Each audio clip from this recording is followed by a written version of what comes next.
Votre programme d'information avec l'UIL, l'Université internationale de Libreville, le fleuron de la formation universitaire en Afrique.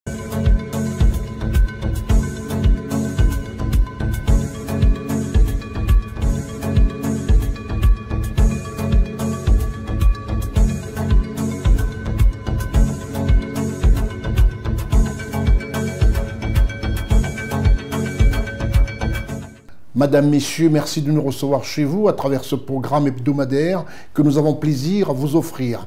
Nous savons que vous êtes des millions à nous regarder, l'information vraie prime dans ce programme.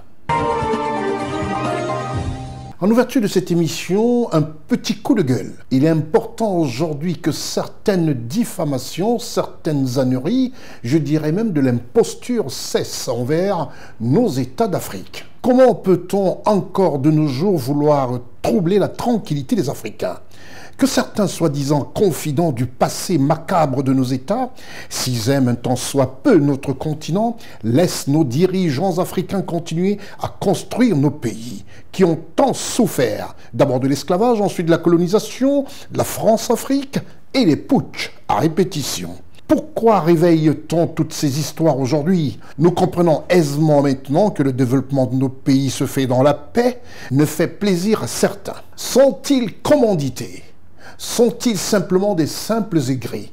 Sont-ils encore des nostalgiques de la France-Afrique? Sont-ils nostalgiques encore de ces valises bourrées de billets de banque du contribuable africain qui ne circuleront plus? Terminé. C'est terminé cette époque. À cela, il faudrait comprendre que l'Afrique et les Africains ont changé. Cette époque est définitivement révolue. Restez des nôtres, je suis Constieka. Dans cette émission, nous parlerons de la Côte d'Ivoire, du Congo, de l'Allemagne, de la France, du Cameroun, du Sénégal, du Bénin, du Burkina Faso, du Mozambique, ce pays un tout petit peu oublié, certains d'expressions portugaises, on n'en parle pas souvent, sera au menu de ce programme. Vous verrez un tout petit peu les atouts, les avantages à connaître et à mieux connaître ce pays. Restez des nôtres. Annoncé dans les précédentes émissions, ce navire, baptisé tout simplement l'Arche de la Paix, était il n'y a pas longtemps au large du Congo-Brazzaville. Ce navire avait été annoncé arriver au Cameroun aux alentours, principalement le 7 octobre. Ça a été chose faite.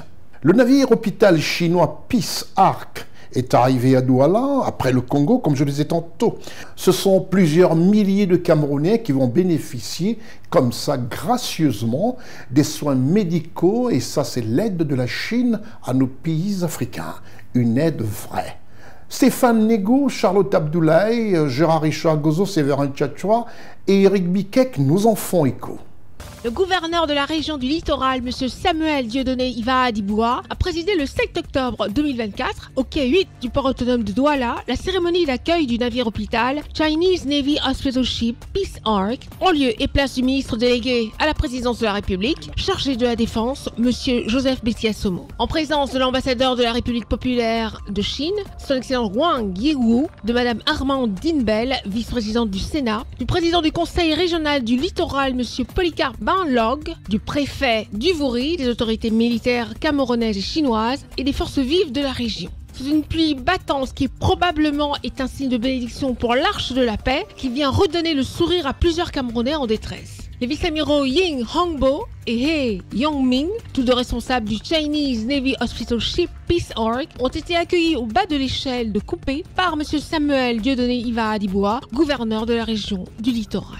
Les honneurs militaires, l'exécution des hymnes nationaux des deux pays, la revue des troupes et le tout sous les acclamations des résidents chinois au Cameroun. L'arrivée du navire hôpital de la marine chinoise au Cameroun vient démontrer l'engagement de la Chine envers la santé et le bien-être des populations camerounaises. Il effectuera du 7 au 14 octobre 2024 une mission de prise en charge médicale gratuite sur très haute instruction du chef de l'État camerounais, son Excellence Paul Biya. Le docteur Jérémy Solé, adjoint au maire de la ville de Douala, a souhaité une chaleureuse bienvenue à l'équipage du Chinese Navy Hospital Ship Peace Ark et salué l'excellence des relations entre la Chine et le Cameroun. Le navire hôpital de la marine chinoise accoste pour la première fois au quai 8 du port autonome de Douala au Cameroun. Pour le contre-amiral, commandant du Chinese Navy Hospital Ship Peace Ark, l'accueil chaleureux et enthousiaste du peuple camerounais et des Chinois d'outre-mer résidant au Cameroun est une grande preuve d'affection. À cette occasion, au nom de tous les officiers et soldats de la mission, le vice-amiral a exprimé sa gratitude et ses remerciements les plus sincères envers le peuple camerounais.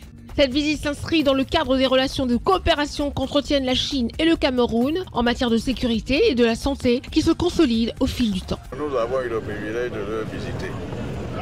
Le plateau technique est extraordinaire, c'est-à-dire que vous allez dans le bloc opératoire, vous allez même avoir des opérations télécommandées par robot. C'est le nec plus ultra de la technologie médicale.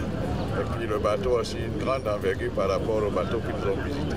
Je pense que c'est de très bon augure. Après ces allocutions, le gouverneur de la région du littoral, M. Samuel Dieudonné Iva Adiboua, et sa suite sont montés à bord du Chinese Navy Hospital Ship Peace Ark, qui signifie l'Arche de la Paix, est un navire hôpital de type 920 de la marine de la République populaire de Chine.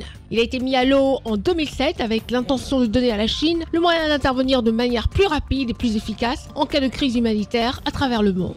La Chinese Navy Hospital Ship Peace Ark arrive au Cameroun à l'aube du sommet sino-africain 2024 qui a été marqué par la participation remarquable du chef de l'État camerounais, son Excellence Paul Biya. Pendant 7 jours, avec une cadence de près de 600 patients par jour, soit un volume envisageable de 4200 patients pour l'ensemble de la durée de sa mission au Cameroun. Les prestations médicales seront entièrement gratuites. Ce sont principalement les interventions chirurgicales, les maladies infectieuses et chroniques, la pédiatrie, les soins dentaires et bucco-dentaires, l'ophtalmologie, l'orthopédie et la gynécologie obstétrique. Les patients qui profiteront de cette opportunité de santé sont recensés dans diverses institutions de santé de la ville de Douala, telles que l'hôpital militaire de la région numéro 2, l'hôpital général, l'hôpital Akintini, l'hôpital gynéco-obstétrique et pédiatrique de Yassa.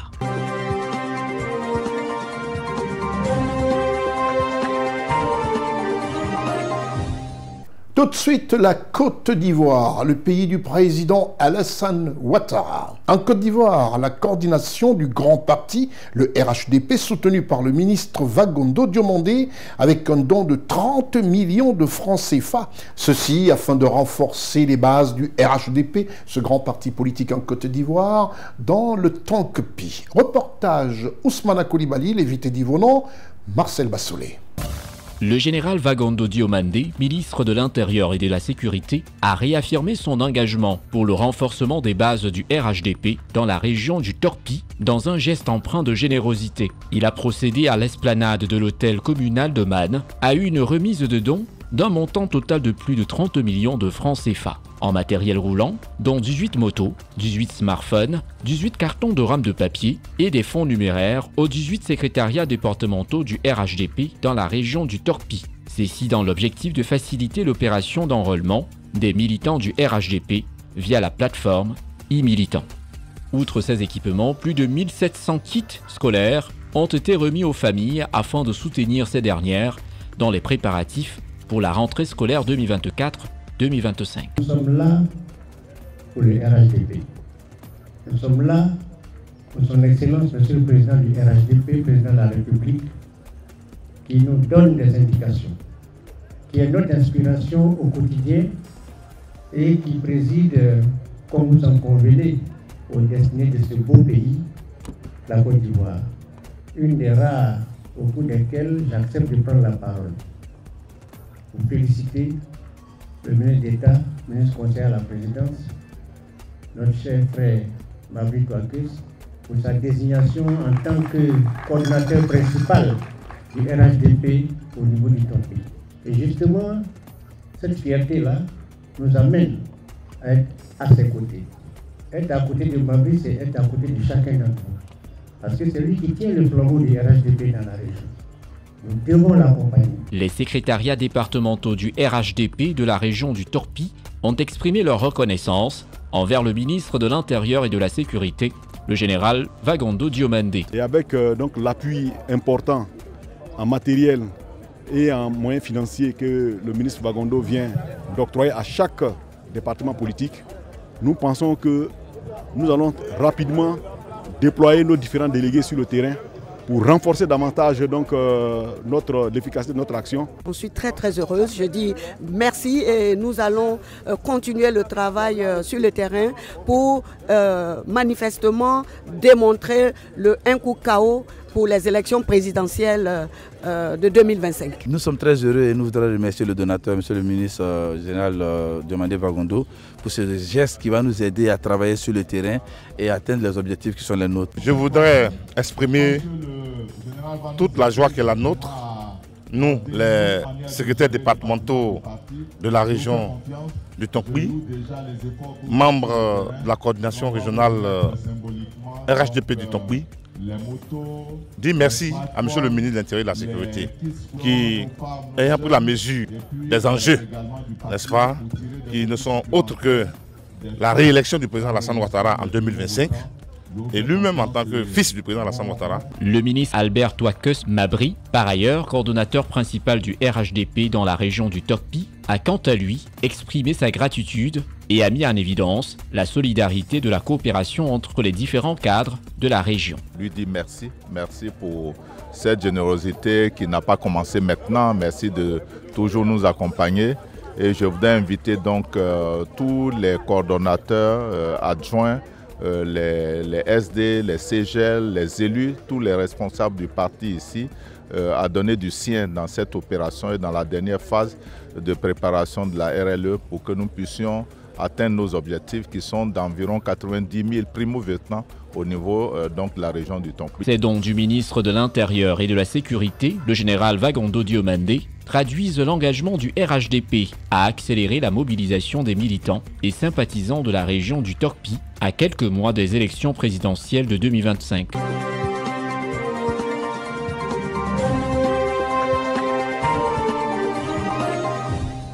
Il est important comme ça d'offrir l'éducation à nos jeunes générations. Il est important comme ça de permettre à l'Afrique de se développer. Et rien d'autre que l'instruction le permettra. Nous allons repartir sur le Cameroun où s'est déroulé quelque chose de fantastique et qui fait plaisir, qui prépare les générations nouvelles des Africains à affronter les combats à venir. L'excellence scolaire, un vœu cher à la communauté Bonatongo, de vrais autochtones de la ville de Douala, qui comptent dans leur famille le premier pasteur évangélique du Cameroun, qui aura bâti la première église baptiste camerounaise, Bethel. Et ce premier pasteur évangélique n'est autre que Yoshua Dibundu, qui a eu 2 fils, eux aussi devenus pasteurs, dont l'aîné, le pasteur Tongo Dibundu, et le cadet, pasteur Mons Dibundu. L'équipe de CNN Cameroun, conduite par Stéphane Egou, Raoul Sonkwe, Séverin Tchatchoua, Johari Chouagozo et Eric Bikek.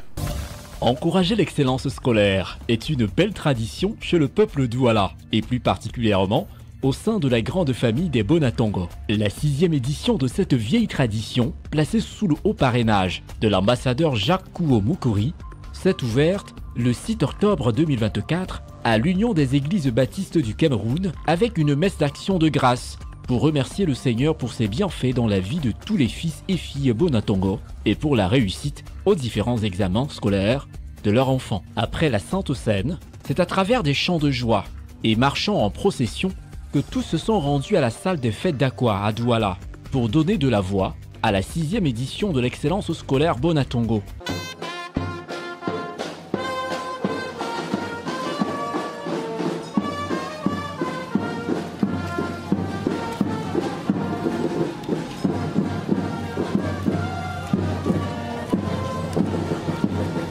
Un autre temps fort de cette cérémonie a été marqué par la remise des récompenses aux différents lauréats.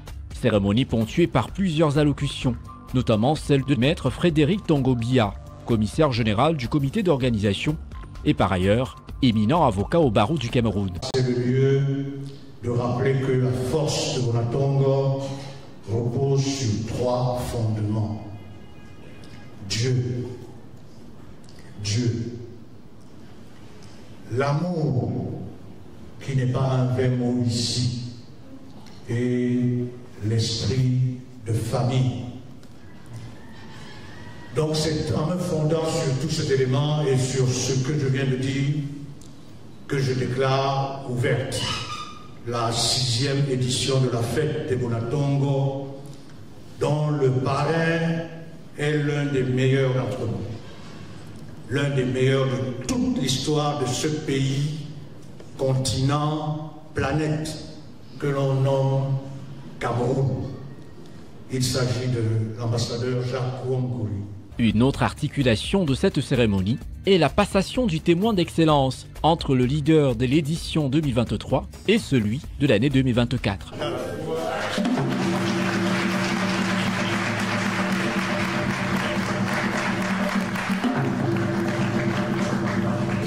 Ils sont 26 au total, ayant réussi au CEP, au BEPC, au probatoire, au baccalauréat, en licence, en master 1 et 2. Ils ont reçu des mains des membres de la grande famille Bonatongo des récompenses constituées de plusieurs lots, notamment des fournitures scolaires, des diplômes d'excellence, des enveloppes comprenant quelques billets de francs CFA, ainsi que des documents pour apprendre à mieux parler la langue douala. Pour Maître Frédéric Tongo, c'est une véritable fierté de pouvoir accompagner l'excellence scolaire afin de pouvoir amener les jeunes à devenir des leaders de demain. Il y a 2 ans, nous avions 25 enfants. Mais l'année dernière, on en avait 34. Et cette année, on en a 26. Donc, ça ne diminue pas. Ça joue le temps et les circonstances. Donc, moi, j'estime qu'avoir 26 lauréats, et encore, vous ne savez pas qu'on en refuse. Parce qu'en réalité, nous avons plus que ça comme candidat à l'excellence. Nous avons des enfants qui ont passé les diplômes, mais dont les parents ne sont pas membres actifs de la famille. Nous avons une famille vivante qui n'est pas seulement une famille de sang.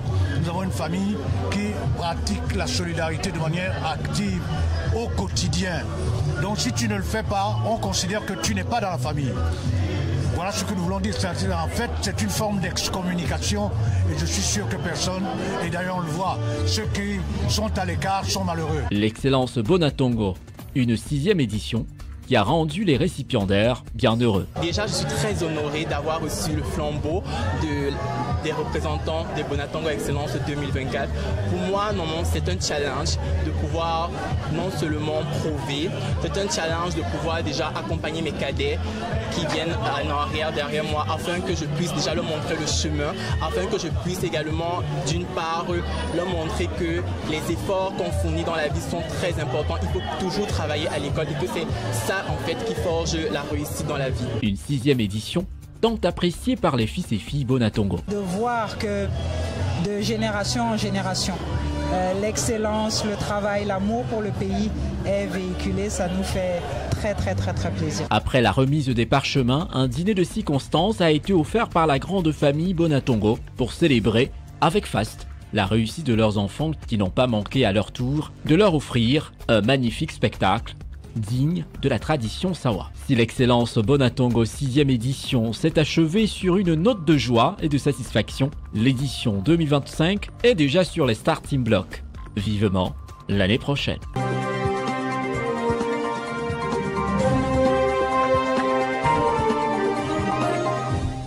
Ça fait plaisir comme ça de voir des jeunes Africains dans ce coin d'Afrique qui n'est autre que le Cameroun mettre un accent particulier sur l'instruction.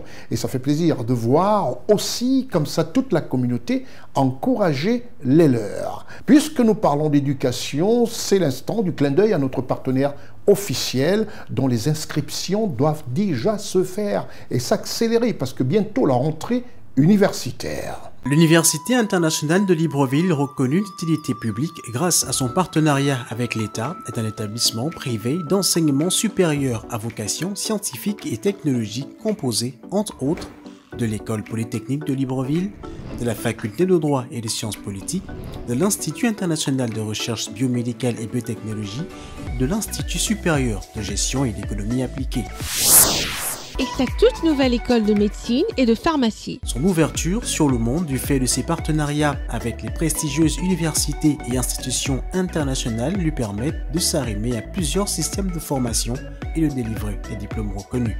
DUT, licence, ingénieur, master recherche et professionnel, exécutive MBA, doctorat. Venez vous former à l'exécutive MBA de l'UQAM Canada au métier de l'économie, gestion, du droit et de la science politique de l'industrie médicale et pharmaceutique. Devenez technicien supérieur ou ingénieur à l'Université internationale de Libreville, le fleuron de la formation universitaire en Afrique.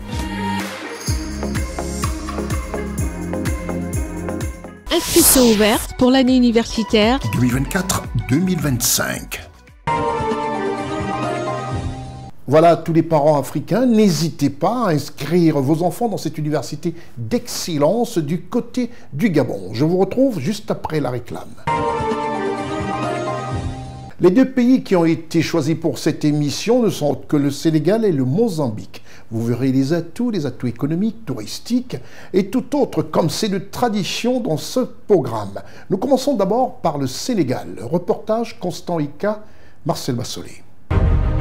Le Sénégal est un État d'Afrique de l'Ouest bordé à l'ouest par l'océan Atlantique. Ce pays est connu pour ses paysages divers et variés, abritant des animaux endémiques comme le parc national des oiseaux de Djoud. Le Sénégal possède la 4e économie de la sous-région ouest-africaine après le Nigeria, la Côte d'Ivoire et le Ghana. Compte tenu de sa situation géographique et de sa stabilité politique, le Sénégal fait partie des pays africains les plus industrialisés avec la présence de multinationales qui sont majoritairement d'origine française et dans une moindre mesure américaine. La main-d'œuvre du pays se divise comme ceci. 55% sont consacrés aux services, 14% aux industries et 32% consacrés à l'agriculture. L'économie sénégalaise est principalement tournée vers la Chine, l'Europe, l'Inde. La France est le deuxième partenaire commercial après la Chine. Avec quelques 270 entreprises qui opèrent dans tous les secteurs au Sénégal et fournissent 31 000 emplois. Comparé aux autres pays du continent africain, le Sénégal est aussi très riche en ressources naturelles, à savoir l'or, le gaz, le pétrole, le phosphate et le zircon.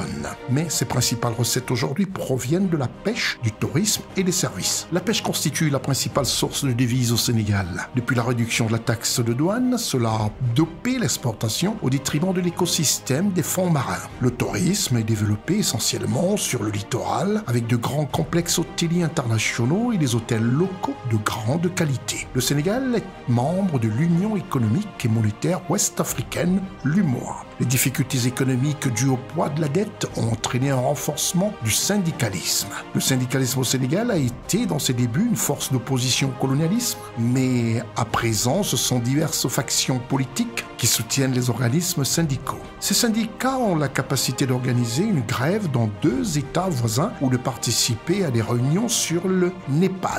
Le poids de la dette extérieure de ce pays pauvre très endetté, en sigle PPTE, et le secteur agricole qui emploie à peu près 70% de la population sénégalaise, laisse peu de marge pour un décollage économique. De plus, l'agriculture sénégalaise est très sensible aux aléas climatiques et aux invasions acridiennes. Le 24 octobre 2022, le Sénégal intègre comme pays observateur le Forum des pays exportateurs de gaz, en sigle GECF. En 2023, le Sénégal est classé en 93e position pour l'indice mondial de l'innovation. L'Office national de lutte contre la fraude et la corruption, en sigle OFNAC, créé en décembre 2012 pour lutter contre d'éventuelles tentatives de corruption, est composé de 11 personnes nommées par le président de la République. Le produit intérieur brut du Sénégal, en sigle PIB, est de 27,68 milliards en 2022, alors que le produit intérieur brut par habitant se situe à 1598,27 milliards en 2022. Parlons de l'agriculture et sa main-d'œuvre depuis 2011, elle se situe à 15,9%, dans l'industrie à 21,7% et dans les services à 62,3%. Le taux de chômage urbain se situe à 25,6% depuis 2010 et à 40% de jeunes citadins, c'est-à-dire en milieu urbain.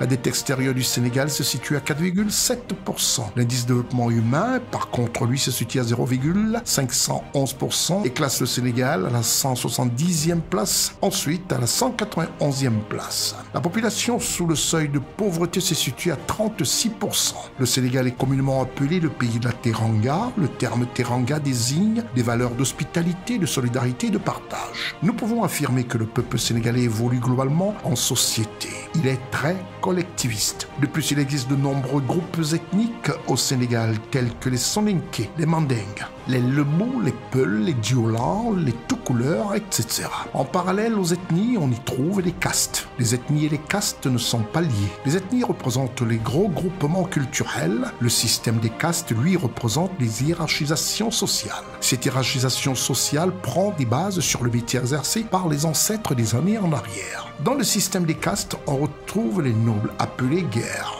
qui englobent les agriculteurs et les éleveurs. Les griots, appelés les gowals, dont le rôle est de chanter les louanges des nobles. Les artisans, appelés jaflak, qui présentent différentes catégories, dont les thugs, qui sont les forgerons, et les youd, qui désignent les cordonniers. Les laobés, qui sont les bébénistes, et enfin les mabo, qui sont des tisserands. Auparavant, c'est le nom de famille qui permettait d'identifier l'appartenance à une caste. De plus, le système de caste était très visible. Ce n'est le cas que dans certaines parties du Sénégal de nos jours, à cause du brassage culturel. Cependant, il n'en demeure pas moins présent dans la société sénégalaise. Le système créait des divergences sur plusieurs plans, comme pour les mariages. Il est très difficile, voire impossible, pour deux personnes de castes différentes de se marier. De plus, le Sénégal n'a jamais eu de président étant d'une autre caste que la caste des nobles. Il existe une grande diversité linguistique à travers les langues au Sénégal. La Constitution de 2001 a reconnu au français le statut de langue officielle et à 6 langues celui de langue nationale. Le Wolof, langue parlée par le plus grand nombre de personnes même appartenant à d'autres ethnies. Le Sérère, le Peul, aussi appelé Fufulde ou Pulaar, le Manding, le Soninké et le Diola. 5 autres langues vernaculaires ont été promues peu après. Le Yassania, le Balanté, le Mankagnan, le Noun et le Mandjake, suivi de 3 autres langues, à savoir le Minik, le Nyan et le Safi-Safi. Au total, 22 langues bénéficient du statut de langue nationale au Sénégal. Le système éducatif du Sénégal est l'un des plus avancés sur le continent. Le Sénégal peut se targuer d'avoir un enseignement de qualité avec des équivalences de diplômes des universités étrangères les plus prestigieuses tant en France qu'aux États-Unis. La population étant très jeune, la demande en formation est très forte, sans compter la jeunesse des autres pays africains plus pauvres qui tentent de terminer ses études à Dakar. Le Sénégal est membre de l'Organisation de la francophonie, qui fut un temps dirigée par son ancien président Abdou Diouf et est devenu un pays observateur au sein de la communauté des pays de langue portugaise, en sigle CPLP. Le Sénégal envisage de devenir membre à part entière du CPLP, alors que le portugais n'est parlé que par une très faible part de la population. Le Sénégal a pour capitale Dakar. Son président n'est autre que Bassirou Diomaye Diakhar Faye. Son premier ministre, Ousmane Sonko. Langue officielle par le Sénégal, le français. La population estimée à 17,32 millions d'habitants depuis les statistiques de 2022 de la Banque mondiale. La devise du Sénégal, un peuple, un but, une foi.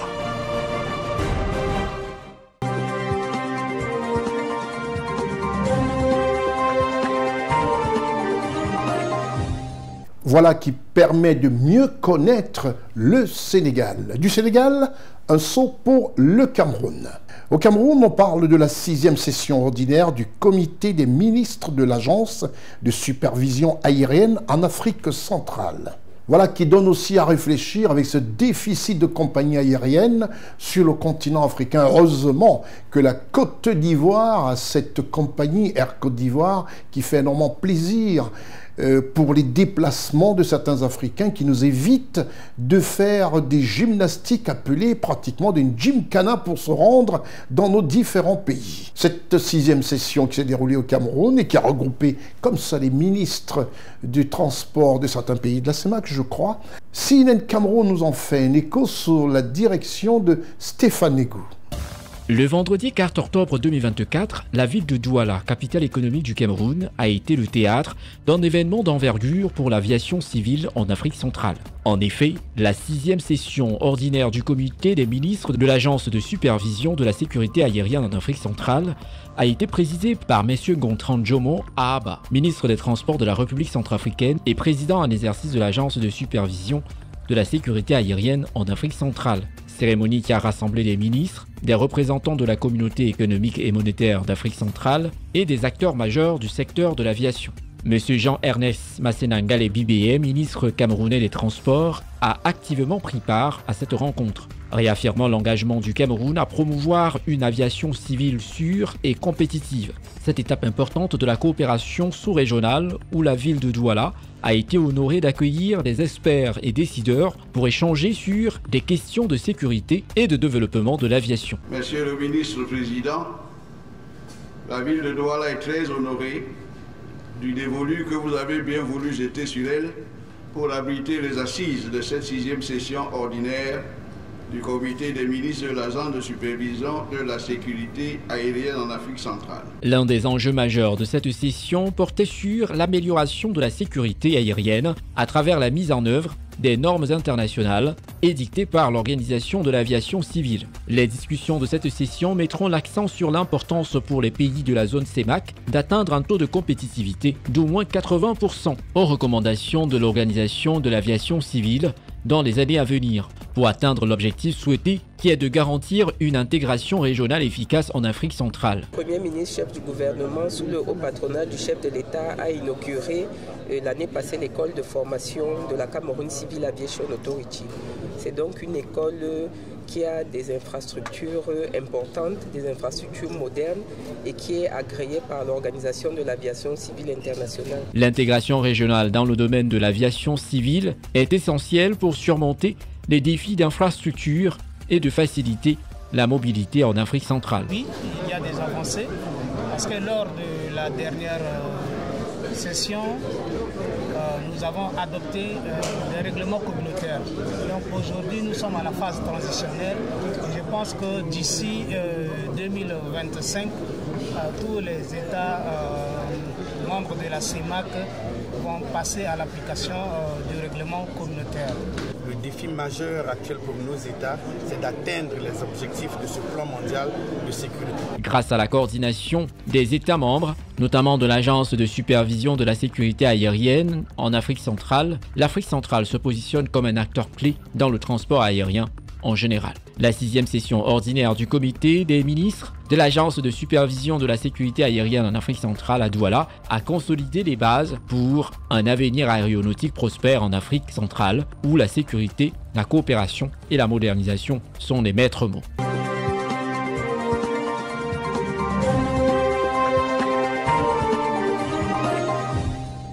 Du Cameroun, nous allons tout de suite en France et là-bas, nous allons parler de la francophonie. La 19e édition du sommet de la francophonie, consacrée aux chefs d'État et gouvernement, s'est tenue en France. Reportage Gérard Richard Gozo, Sylvie de Boisfleury depuis Paris, Séverin Tchatchoua, Marcel Bassolé.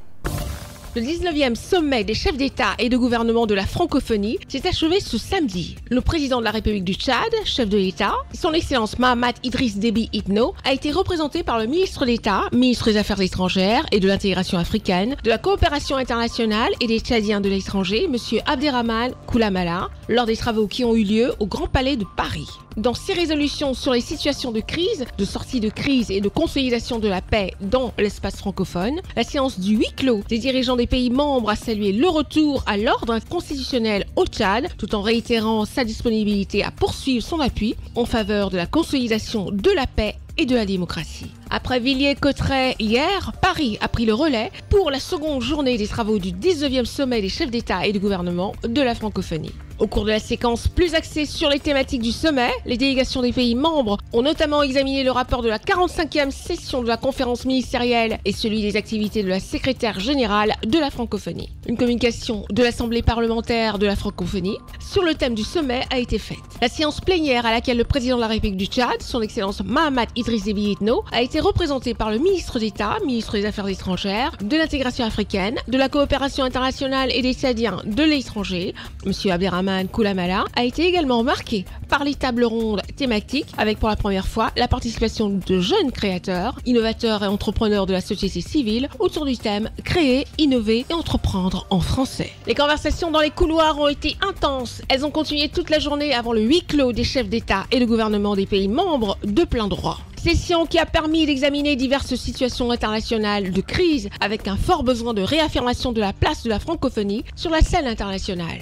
La plus haute instance de l'OIF a ainsi pris des résolutions sur les situations de crise, de sortie de crise et de consolidation de la paix dans l'espace francophone, réaffirmant l'attachement de l'organisation aux valeurs de paix et de solidarité, aux droits et libertés fondamentaux, ainsi qu'aux principes universels du droit international. Elle a déploré les désastreuses répercussions des conflits sur de nombreux États et gouvernements membres. Les dirigeants ont réaffirmé également leur détermination à prévenir les situations de crise et de conflit et à contribuer à leur règlement pacifique ainsi que de préserver la paix, la démocratie et le respect des droits humains, favoriser le développement durable des États et garantir le bien-être des populations. La situation de plusieurs États membres passés au crible au cours de cette session, a amené les dirigeants à se prononcer sur la bonne conduite du processus politique au Tchad. Prenant bonne note de l'adoption d'une nouvelle constitution en décembre 2023, suivie de la tenue de l'élection présidentielle du 6 mai dernier et saluant la décision de tenir les élections législatives, provinciales et communales en décembre prochain, comme dernière étape du processus de transition, sous la conduite éclairée du président de la République du Tchad, chef de l'État, son Excellence Mahamat Idriss Déby Itno. L'action de la secrétaire générale dans l'accompagnement du processus de transition au Tchad a été exaltée. Mieux, l'OIF a réitéré sa disponibilité à poursuivre son appui en faveur de la consolidation de la paix et de la démocratie. Membre important qui milite pour garder son territoire stable dans une région qui connaît des bouleversements atteignant une certaine gravité, le Tchad est félicité pour ses efforts en faveur de la résolution de la crise au Soudan ainsi que son rôle humanitaire majeur dans l'accueil et la protection des réfugiés. Le 19e sommet de la francophonie se referme ainsi sur une note d'espoir et promet d'être un moment charnier pour l'organisation, laissant entrevoir un avenir prometteur où la francophonie, forte de sa diversité, s'affirme comme une actrice incontournable des défis globaux.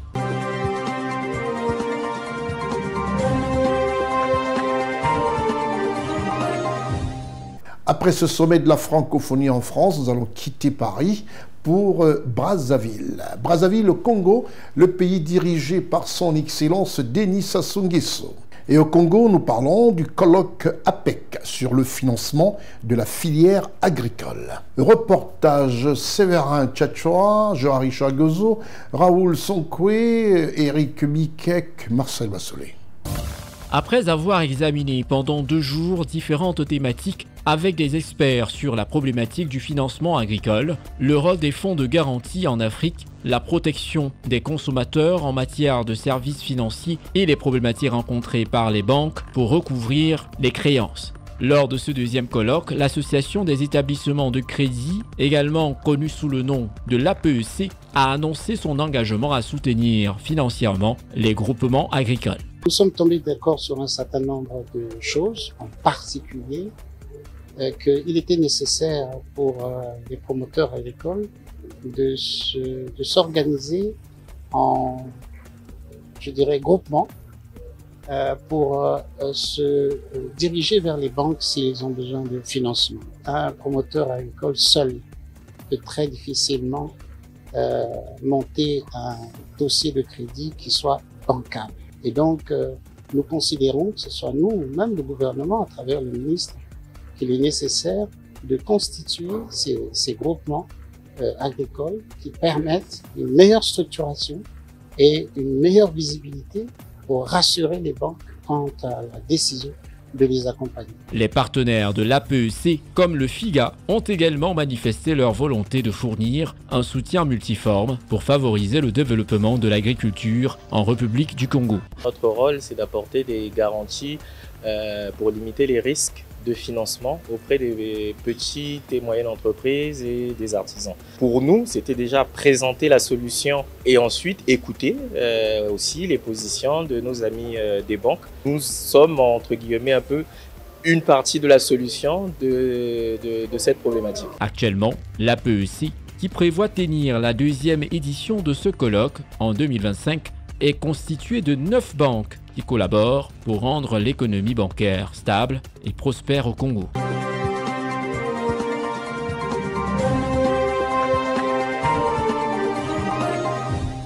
Direction le Bénin dans ce petit tour d'Afrique où nous présentons l'information vraie. Au Bénin, c'est un pays d'Afrique de l'Ouest présidé par son Excellence Patrice Talon. Le président de la République béninoise, son Excellence M. Patrice Talon, a accordé une audience au directeur général de l'OMC. Reportage Gérard Richard, Séverin Tchatchoa, Raoul Sonkwe, Marcel Bassolé. En marge de l'organisation à Cotonou de la Journée mondiale du coton, la directrice générale de l'Organisation mondiale du commerce a été reçue en audience le lundi 7 octobre 2024 au Palais de la Marina par le président de la République du Bénin, son Excellence Patrice Talon. Une occasion pour Madame Gozi Okonjo-Iweala d'aller exprimer de vive voix au chef de l'État béninois sa gratitude pour une organisation réussie de la célébration de cette journée qui est une première en Afrique. Je dois saluer Monsieur le Président Talon, Madame le ministre du Commerce et de l'Industrie et toute l'équipe béninoise pour le bon travail qui est fait pour soutenir le secteur cotonnier au Bénin. Nous faisons partie d'un partenariat pour le coton pour soutenir le pays de C4, les pays de Tchad, Burkina Faso, Mali, Bénin et plus Côte d'Ivoire qui travaillent à valoriser le coton. Et ce que nous voulons, c'est de transformer le coton ici sur place pour créer plus d'emplois pour les jeunes et d'avoir accès au marché africain et à l'extérieur. C'est extraordinaire d'avoir le choix de Bénin, c'est parce que l'économie marche au Bénin. On apprécie le travail qui est fait sur le coton au Bénin. Donc Bénin est en avance. C'est pourquoi on a choisi le pays Bénin pour la première célébration en Afrique. La production cotonnière au Bénin a atteint près de 700 000 tonnes pour la dernière campagne. Il prend ainsi la première place dans le classement des meilleurs producteurs du coton dans la sous-région, devant le Mali, la Côte d'Ivoire, le Burkina Faso, le Sénégal et le Togo. Il inscrit ainsi en lettres d'or son nom dans les annales de cette filière en Afrique.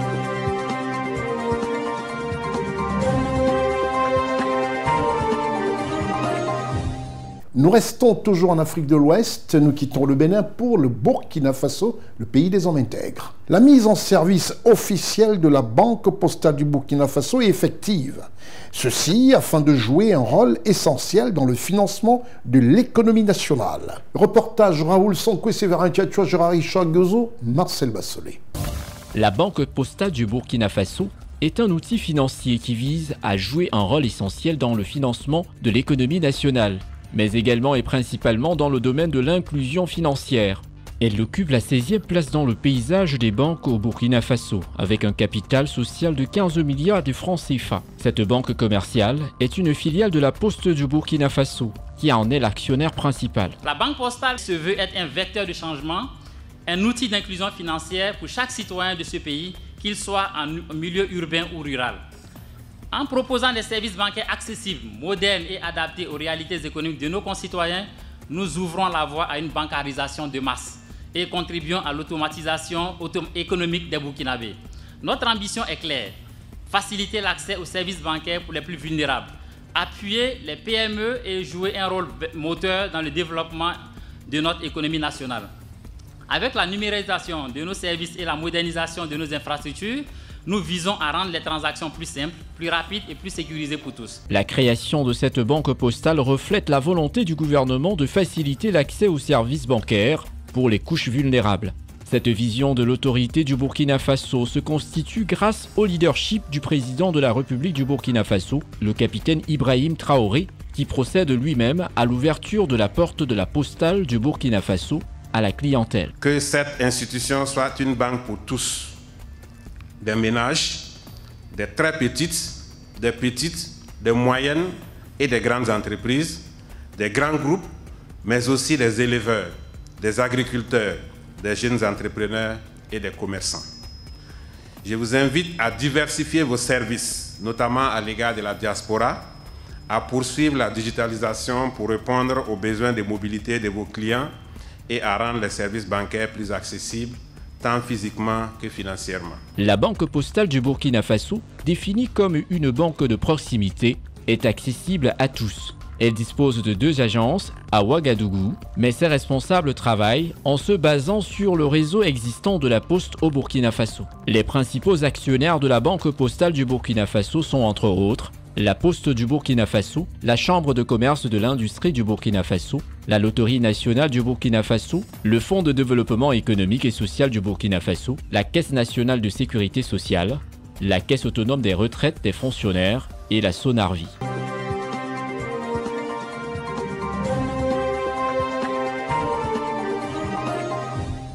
Après le Burkina Faso, nous traversons à pied la frontière et nous arrivons en Côte d'Ivoire, le pays du président Alassane Ouattara, où des choses se passent pour le bonheur des populations ivoiriennes et aussi des étrangers qui affluent et qui vivent dans ce pays de paix. En Côte d'Ivoire, 12 véhicules offerts par le gouvernement à l'ONESI. Conduite par Ousmane Coulibaly, Lévi Teddy Vonan, Marcel Bassolé, un reportage sur ce don de véhicules.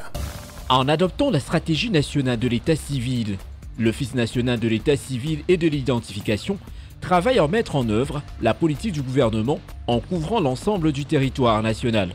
De cette manière, il souhaite offrir aux citoyens les services nécessaires pour l'enrôlement, la fabrication et la distribution des cartes nationales d'identité. Pour parvenir à cet objectif, il est nécessaire que les équipes explorent toutes les localités de la Côte d'Ivoire. Le Conseil national de sécurité a bien compris cette situation et vient de respecter sa promesse en octroyant 12 véhicules tout-terrain à l'Office national de l'état civil et de l'identification. La question des moyens de mobilité se posait avec acuité parce que le parc automobile de l'ONESI a une moyenne d'âge de 6 ans, ce qui ne permettait pas d'être plus efficace sur le terrain. C'est donc avec joie que nous saluons la cérémonie de ce jour de remise de 12 véhicules tout-terrain et surtout faire en sorte que l'obtention d'un acte de naissance légal et sécurisé en Côte d'Ivoire ne soit plus un problème avec la mise en place du registre national des personnes physiques. En exprimant sa reconnaissance envers le gouvernement, le ministre de l'Intérieur et de la Sécurité, le général Vagondo Diomandé, a souhaité que ces véhicules soient bien utilisés. Il s'agit de renforcer l'engagement des acteurs locaux pour assurer le succès de l'ensemble des projets et de poursuivre le déploiement du logiciel d'état civil à l'ensemble des centres d'état civil. Il s'agit de déployer le logiciel CityWeb dans toutes les sous-préfectures et les mairies, à l'occasion de la remise officielle de ces véhicules à l'ONESI. Je voudrais traduire toute mon admiration et ma reconnaissance infinie à son Excellence Monsieur le Président Alassane Ouattara pour sa vision éclairée, celle de rendre notre état civil performant et fiable. L'Office national de l'état civil et de l'identification a ouvert 10 délégations régionales et ces véhicules arrivent à point nommé.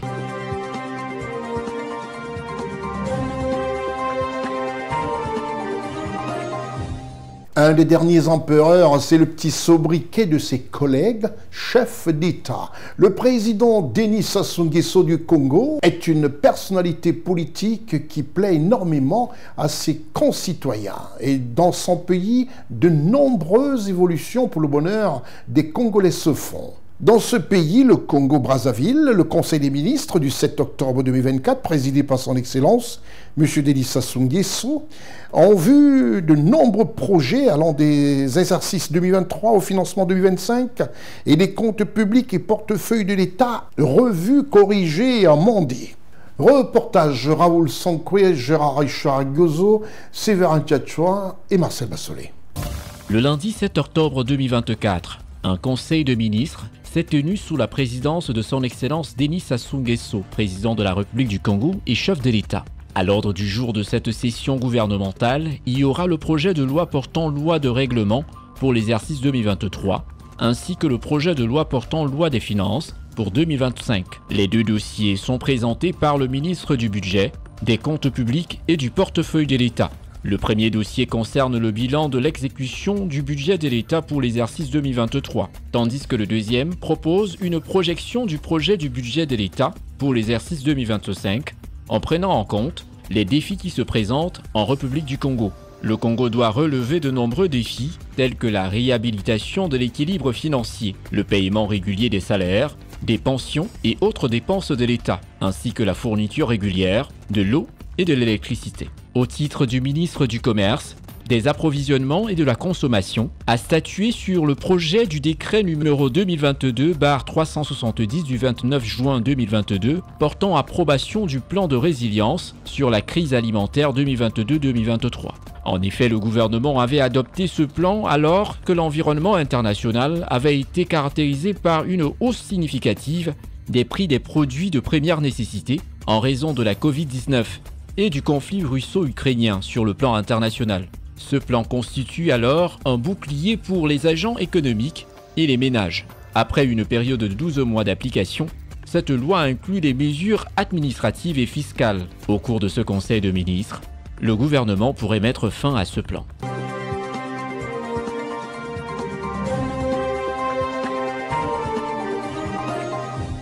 Un conseil des ministres qui montre simplement le travail au quotidien de l'équipe gouvernementale. Et ce conseil des ministres présidé, comme vous l'avez vu, par son Excellence Denis Sassou Nguesso, nous amène tout de suite à vous présenter le deuxième pays retenu par toute l'équipe de rédaction de CNN pour comprendre les atouts et voir un tout petit peu comment l'Afrique est vraiment riche de par tous ces pays, à tous les niveaux, sur le plan touristique, économique et autres.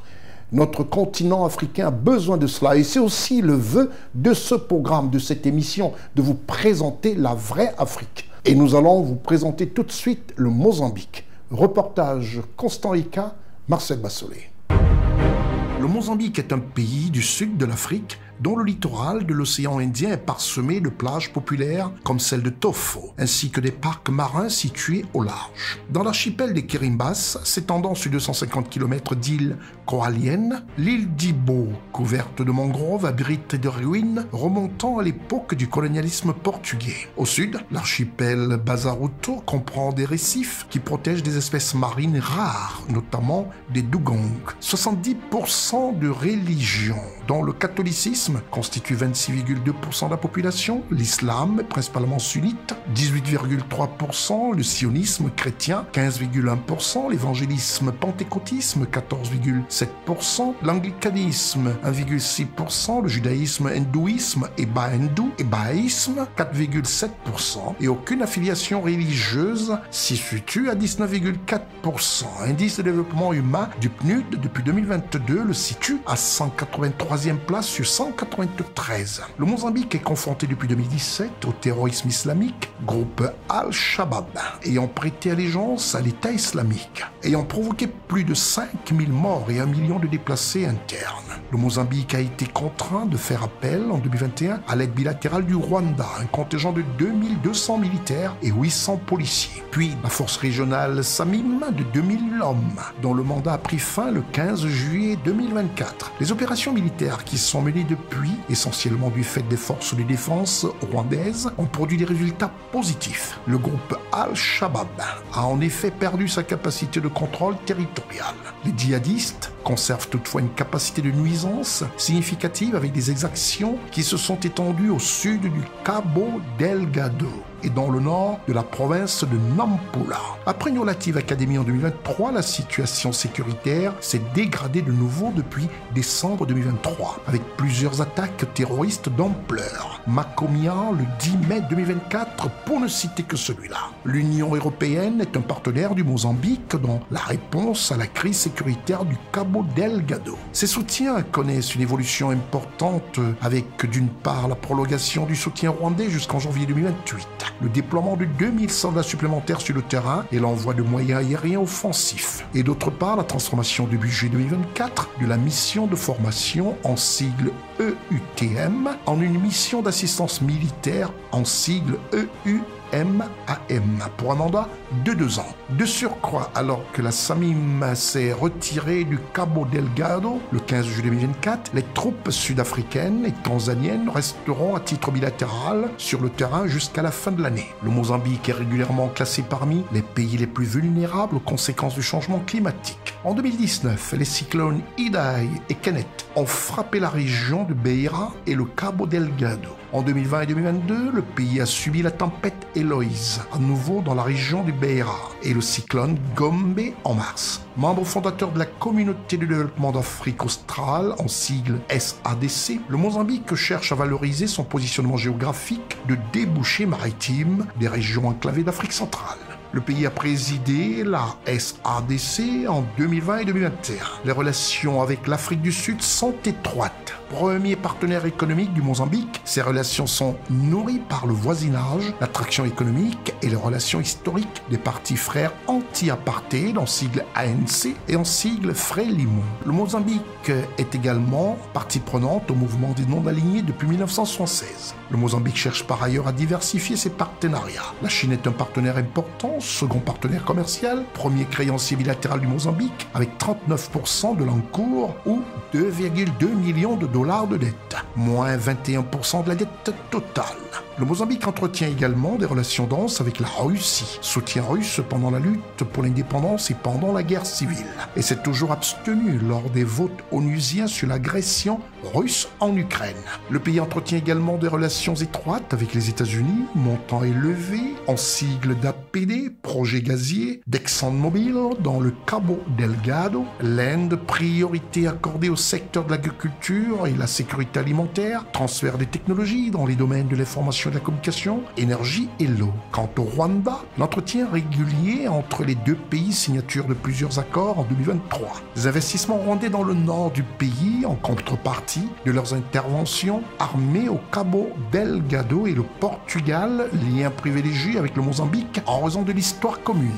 Deuxième créancier du Mozambique derrière la Chine, 20 000 Portugais vivent au Mozambique et les échanges politiques sont particulièrement fréquents. L'Union européenne, en sigle l'UE, est aussi un partenaire essentiel, notamment en matière d'aide au développement. Financé par le NDC, le programme indicatif pluriannuel, en sigle PIP, de l'Union européenne au Mozambique s'élève à 428 millions d'euros pour 2021-2024 et est structuré autour de 3 priorités. La croissance verte, 150 millions d'euros. La jeunesse, 163 millions d'euros et la gouvernance, 94 millions d'euros. 21 millions d'euros de mesures de soutien en faveur de la société civile et d'assistance technique sont également prévues. Au plan humanitaire, l'Union européenne a alloué 54,5 millions d'euros pour les opérations humanitaires au Mozambique en 2022 et 2023. Le produit intérieur brut par habitant, en sigle le PIB, a marqué un palier entre 500 et 550 dollars américains par habitant jusqu'en 2022 pour connaître une progression notable en 2023 où il atteint 647 US dollars par habitant.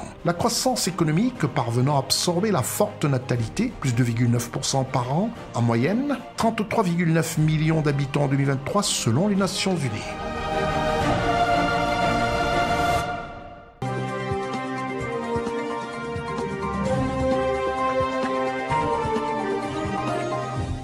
Après ce reportage sur le Mozambique, direction l'Allemagne. L'Allemagne où le Premier ministre chef du gouvernement ivoirien, M. Robert Begré-Mambé, y a été pour représenter dignement le président de la République de Côte d'Ivoire. M. Robert Begré-Mambé, Premier ministre de Côte d'Ivoire, représentant le chef de l'État ivoirien, son Excellence Alassane Ouattara, au Forum de Hambourg en Allemagne. Le Premier ministre ivoirien a été reçu avec tous les honneurs dus à son rang de représentant du président Alassane Ouattara. Reportage Raoul Sankoué, Séverin Tchatchoua, Gérard Ichouagozo, Marcel Bassolé.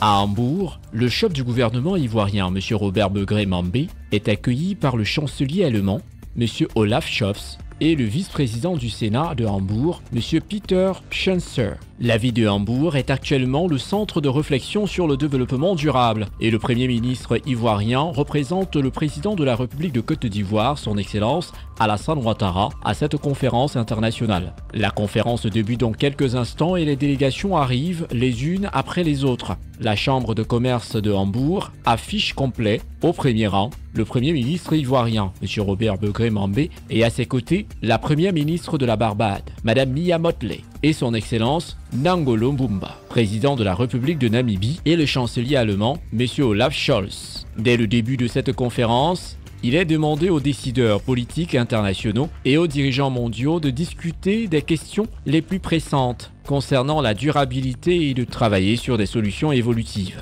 Les questions telles que la lutte contre la pauvreté, le conflit israélo-palestinien, le conflit russo-ukrainien et l'utilisation des énergies renouvelables ont été passées en revue par le chancelier allemand M. Olaf Scholz. De quelle façon les institutions financières multilatérales peuvent-elles contribuer à la réalisation des objectifs de développement durable? Au cours du premier panel, la question du renouvellement de l'architecture financière internationale est abordée. Un forum impliquant des panélistes de haut niveau. La problématique de développement a été posée sur la base suivante. D'ici 2050, il y aura plus de 10 milliards d'habitants sur notre planète. Dans les 10 milliards, 200 millions de jeunes seront à la recherche d'emploi, un minimum. Cela oblige à reconfigurer l'architecture du financement du développement en prenant en compte les nécessités et les exigences de développement des pays au sud de l'hémisphère. Par conséquent, l'intérêt qui se présente à nous, c'est de savoir que, premièrement, il faut développer les infrastructures avec des maturations de crédit qui soient différentes de ce que nous connaissons actuellement. Deuxièmement, il faut tenir compte des changements climatiques qui peuvent bouleverser les prévisions.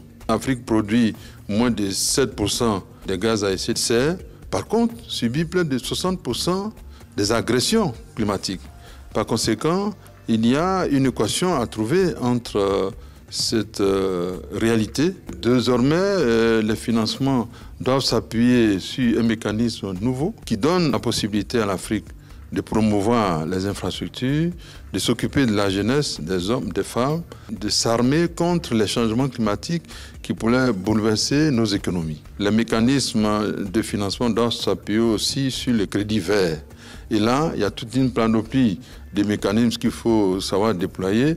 Le FMI, la Banque mondiale, les pays comme l'Allemagne, les grands pays occidentaux sont prêts à accompagner tout le processus. Ça a été tout l'intérêt de la séance inaugurale et nous avons vraiment apprécié la bonne volonté du chancelier allemand qui est décidé à apporter la contribution de l'Allemagne à tous les processus nouveaux qui se dessinent dans une perspective d'accompagnement et de consolidation des acquis et des performances des pays comme la Côte d'Ivoire et bien d'autres pays africains dont les économies sont solides. L'étape initiale de conférence achevée, les chefs d'État et de gouvernement posent pour la génération future l'agenda du Premier ministre ivoirien Robert Begré-Mambé, une participation à un panel qui aborde les différentes approches et moyens à prendre en compte pour mener l'Afrique vers la prospérité.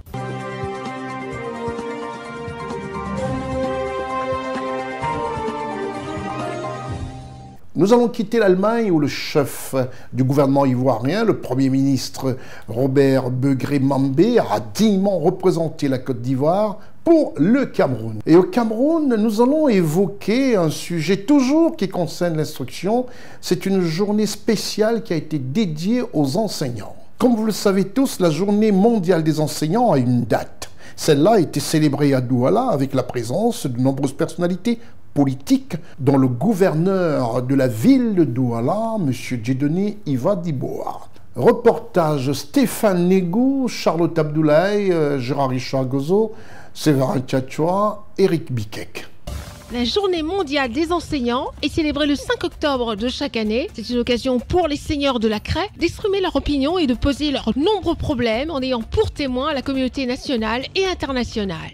La place de la Besseke à Douala, capitale économique du Cameroun, a été le théâtre d'une cérémonie riche en couleurs, présidée par le gouverneur de la région du littoral, M. Samuel Dieudonné Iva Adiboua, en présence de la vice-présidente du Sénat, Mme Armande Dinbel, du représentant du maire de la ville, du représentant du président du conseil régional, le préfet du Vouri, les délégués régionaux et départementaux de l'éducation de la région du littoral, ainsi que les forces vives de la région et toute la communauté éducative de la région du littoral. Cette célébration sera marquée par le chant de ralliement des enseignants.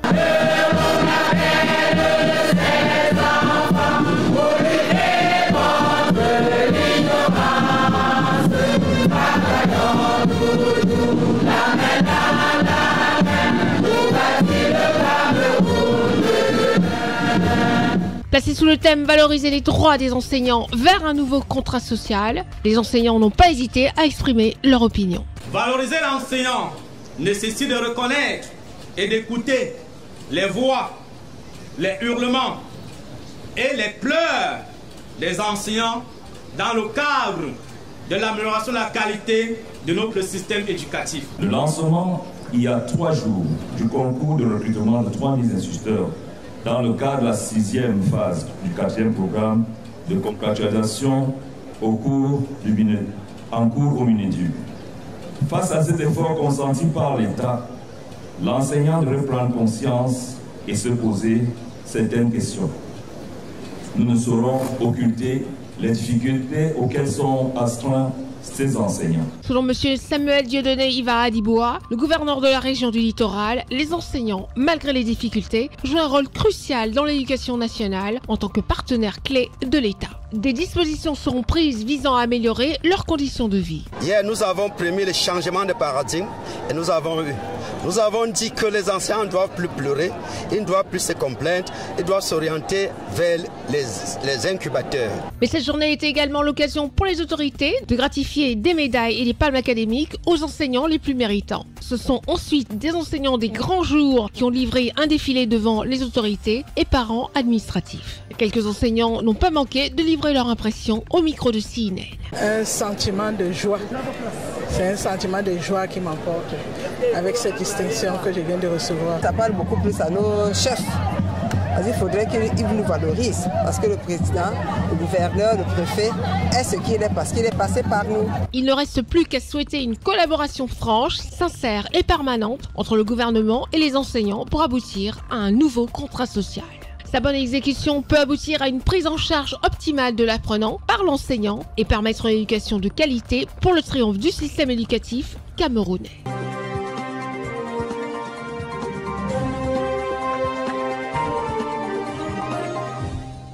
Après ce tour d'horizon, un tout petit peu tiré comme ça au volet de certains pays d'Afrique, mais en respectant l'information, puisqu'aujourd'hui, avec la prolifération mondiale de l'information, la vraie information, c'est dans notre programme et sur nos médias.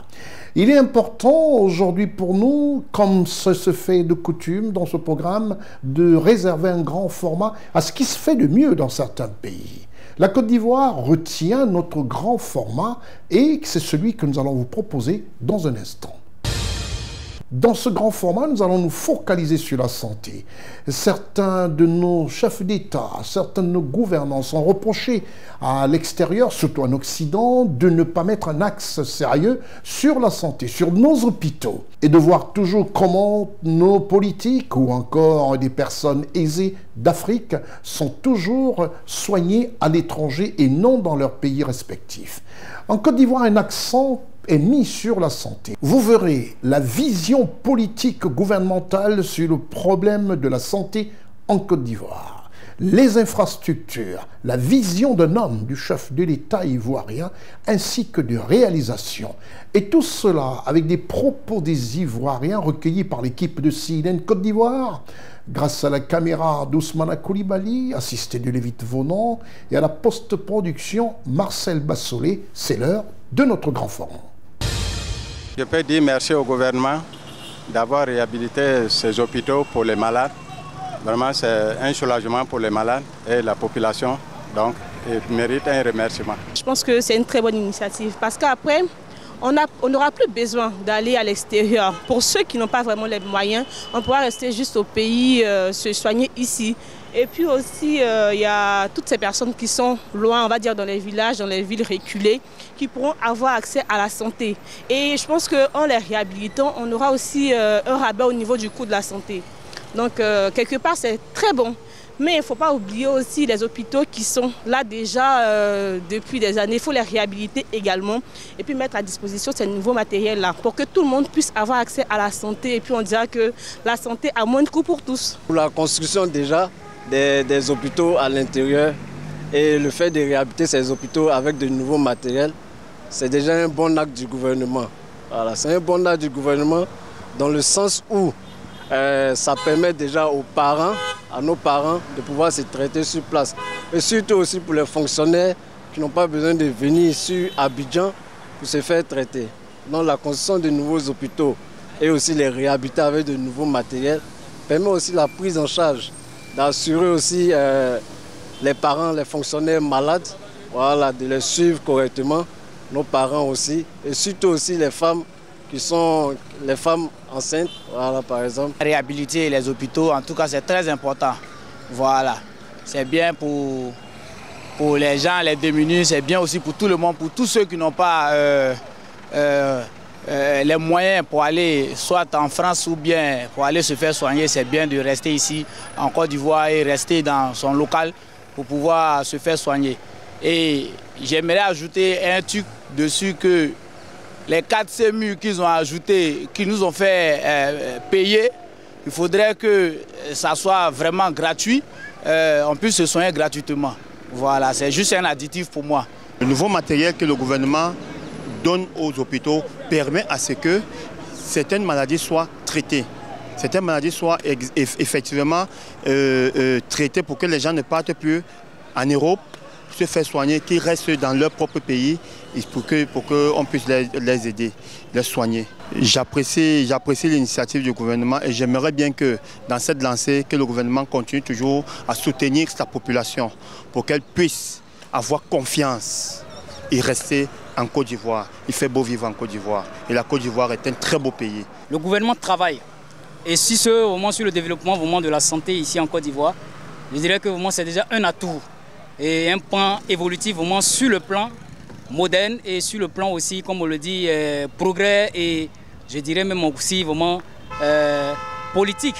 Voilà, donc selon moi, c'est une bonne initiative et sur ce aussi, le gouvernement a vraiment travaillé. On n'a pas en dit plus, le gouvernement en a travaillé. Des impressions sur la réhabilitation au niveau matériel des hôpitaux en construction sont bonnes.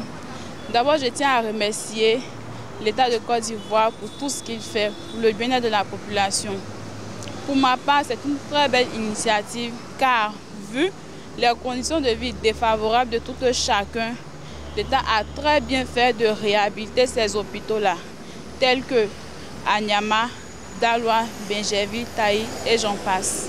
Pour les réhabilitations des hôpitaux en construction, je suis réconforté, ça me renforce dans l'idée que le gouvernement est préoccupé par le bien-être des Ivoiriens. Le gouvernement réhabilite en nouveau matériel les hôpitaux en construction. Je pense que c'est une très bonne initiative parce que cela va permettre aux habitants qui sont un peu éloignés dans les villes un peu lointaines ou dans les villages, voilà, cela va permettre de se rendre plus vite dans les hôpitaux. Voilà. Et puis ça va réduire aussi le taux de mortalité. Et concernant les matériels, les nouveaux matériels, je dirais que c'est une très bonne chose. C'est une très bonne chose parce que la médecine évolue et on a de nos jours beaucoup de pandémies, beaucoup de maladies. Voilà, donc ces matériels-là vont permettre vraiment d'améliorer la médecine. Voilà, et puis ça va vraiment réduire le taux de mortalité. Et aussi, je dirais que, ça c'est mon avis, voilà, pour les hôpitaux déjà installés, je pense que l'État ou le gouvernement devrait penser à renouveler ces matériels-là qui sont déjà sur place. Voilà, pour éviter beaucoup de choses. Très bonne chose. D'abord, il y a de cela des années, les Ivoiriens sont plaints que les hôpitaux ivoiriens sont vraiment en manque de matériel. Il y a aussi les problèmes de santé un peu partout, donc je crois que c'est une très bonne chose, surtout dans le nord du pays, au-delà d'Abidjan, parce que la plupart des hôpitaux au nord sont en manque de matériel. Donc je crois qu'en réhabilitant ces hôpitaux-là, ça va développer le système des hôpitaux de la santé. Le fait que le gouvernement réhabilite en équipement matériel les hôpitaux en construction est une bonne chose. Ça montre que le gouvernement travaille. Parce que cela va décroître le taux de mortalité et ça va accroître aussi le taux de natalité. C'est une bonne chose parce que ça améliore aussi la qualité de vie. À ce niveau, je pense qu'il faut encourager et féliciter le gouvernement. À mon niveau, ce qu'il faut craindre, c'est le prix. En tout cas, ça ne doit pas décourager la population. En tout cas, le travail est bon. Mais si le prix aussi est favorable, en tout cas, nous serons hyper heureux. C'est vraiment une très bonne chose parce que le pays en a vraiment besoin, nos hôpitaux surtout, parce que quand on a une population en bonne santé, le résultat est positif. J'ai dit malheureusement, quand on n'a pas la chance de visiter les hôpitaux parce qu'on tombe malade, il se trouve qu'il y a beaucoup de manques en médicaments, manque en matériel. Voilà, si aujourd'hui le gouvernement décide de remédier à ça, je pense que c'est une très bonne chose pour la population.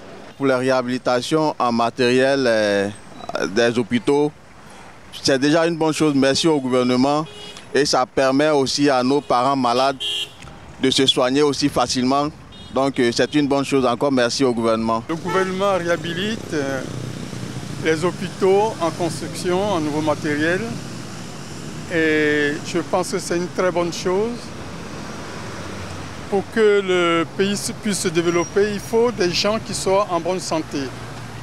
Et pour ce faire, il faudrait que les hôpitaux soient bien équipés pour pouvoir prendre en charge les habitants. Et cela est une chose qu'il faut louer et qu'il faut encourager. Cela va de notre bien-être. D'abord, c'est un grand geste à saluer. C'est un geste très humanitaire et très salutaire. Donc, j'aimerais profiter de l'occasion pour remercier le président de la République pour ce grand geste qu'il est en train de faire, ces rénovations. Voilà. On lui dit merci et nous lui demandons vraiment de continuer. Et ce qui nous pousse même à lui dire encore longue vie. Nous souhaitons longue vie au président de la République et puis merci pour ces réhabilitations dans les différents hôpitaux. S'il peut aussi faire un geste au niveau des écoles, ça sera vraiment très intéressant. Le gouvernement réhabilite à nouveau les matériels des hôpitaux. Vraiment, ça nous réjouit. Nous, la population, nous sommes très contents parce qu'ici, aujourd'hui, en Côte d'Ivoire, la population souffre beaucoup de l'état de santé des uns et des autres. Nous n'avons pas assez de matériel dans les hôpitaux. Donc, si le gouvernement doit faire cette faveur pour nous, vraiment, nous nous réjouissons pour ça et nous les encourageons. Et un bon carton vert pour le gouvernement, si vraiment c'est possible.